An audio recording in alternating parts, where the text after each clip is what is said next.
morning, children. Today we'll be dealing with the different sources of renewable and non-renewable energy. So under renewable we have solar, hydro, wind and geothermal, and under non-renewable source we have coal and petroleum.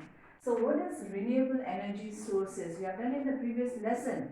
So these are the energy sources which can be used again and again because they can be replenished. So first let's talk about solar power. So it is derived from solar energy, which is a freely available source of energy originating from sunlight. That this solar energy is, the source of the solar energy is from sunlight. Okay. So now, and this solar power is obtained by using the solar panel.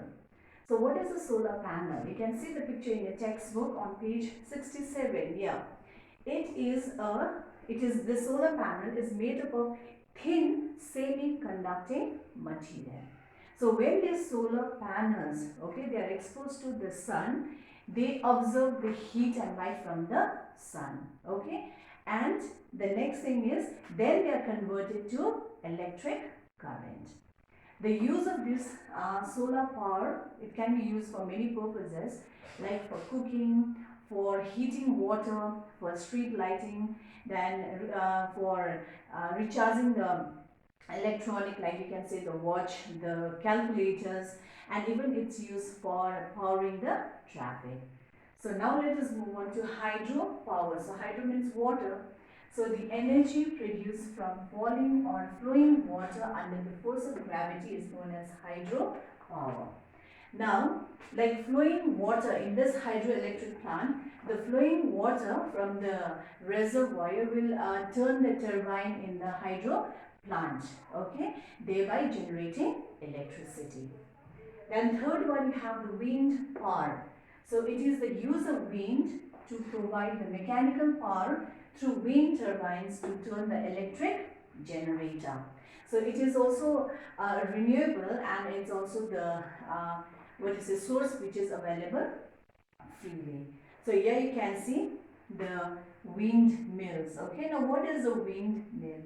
It is a machine. Okay, you can see there it's a type of machine that converts wind energy to electricity.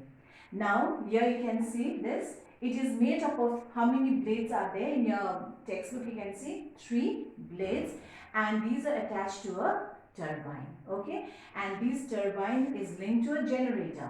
Now when there is a wind, okay, when the wind blows, that means the particular blade, okay, the 3 blades will rotate, and the connected turbines convert the wind energy to electric energy. So this is how your windmills, okay, will work, or this is how your wind power is generated. The next one, the last one, is the geothermal energy. Now what is the geothermal energy means? It is the heat which is derived from the interior of the earth, and especially the volcanic region, the hot spring areas, okay, the hot spring areas are the reasons for this geothermal energy. So in India, we have the reasons like India has such plant in, number 1 is Manikaran, Himachal Pradesh, and in Leh. So these are the reasons of geothermal energy in our country. That is the hot springs or the hot lakes and on. So now let us move on to non-renewable sources. So as I've already explained to you, non-renewable sources means these sources cannot be used again and again because the stock gets depleted. Okay, so there are 2 types, coal and petroleum. So coal, as you all know, it's known as a black gold. Okay, it has a versatile uses also, like it can be used for many purposes. So what is a coal? It is a black or brownish black sedimentary rock containing large amount of carbon. And how is this coal formed? You can see there. It is formed when plant matter is buried under the layer of sedimentary rock for many or for millions of years.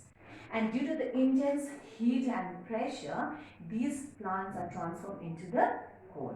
So this is how your coal is formed. Then on the basis of the carbon content, there are 4 types of coal. Number 1, anthracite.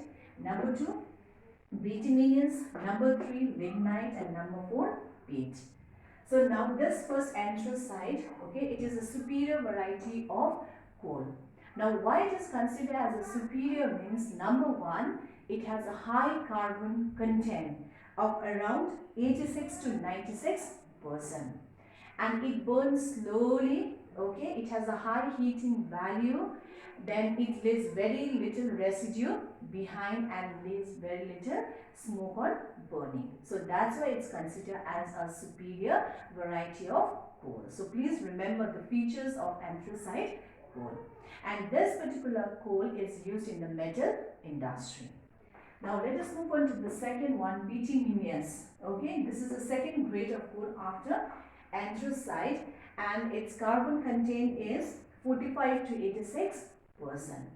And this particular coal is mostly used in iron and steel industry, and it is a widely used coal, okay, widely available coal, or it's found mostly in our country. Then third one is a lignite. It's known as a brown coal. Lignite is known as a brown coal, and it is inferior because the carbon content is less in this lignite coal. It's around 25 to 35%, and therefore it is known as a poor quality coal. And it has a low heating value. Why the heating value of this particular lignite coal is less means because it has less content, or the carbon content is less in this type of coal. Then last one we have the peat. Okay, now this is the inferior, this is just the conversion of wood into coal, and the carbon content in peat is less than that of lignite. Okay, it's less than that of lignite, and it has a high amount of water. Therefore its heating value is less, and it produces a lot of smoke on burning. Okay, so these are the 4 types of coal. So please remember the features of all this coal. Then next one is your petroleum, okay, which we call it as a liquid gold. Now why we call petroleum, or why petroleum is known as a liquid gold? Not even the tiny, because not even the tiniest part of it goes waste. That means even the tiniest part of the, means a drop, okay, of this liquid is, that means petroleum is used. That's why we have given the term as a liquid gold. Okay, and this is a fossil fuel. Now fossil fuel means is a natural fuel which is obtained from the organic matter. So how is it derived? It's derived from the remains of plants and animals, or it is found in underground. It's a rock formation. So we get this particular petroleum in the crude form. Crude means not refined. Okay, that means with impurities and all. Then this crude oil, the petroleum, it is taken to the refinery and it's purified, and then it is used for many purposes. And the most important use, it's used for the automobile industry. Okay, like automobile, it will run with the help of this fuel. Okay, so it is refined, and it is refined to produce petrol, diesel, and kerosene. And it is used, as I've already mentioned you, it is this fuel is used mostly for the automobile industry, or it's used in the automobile. So these are the 2 types of non-renewable sources of energy.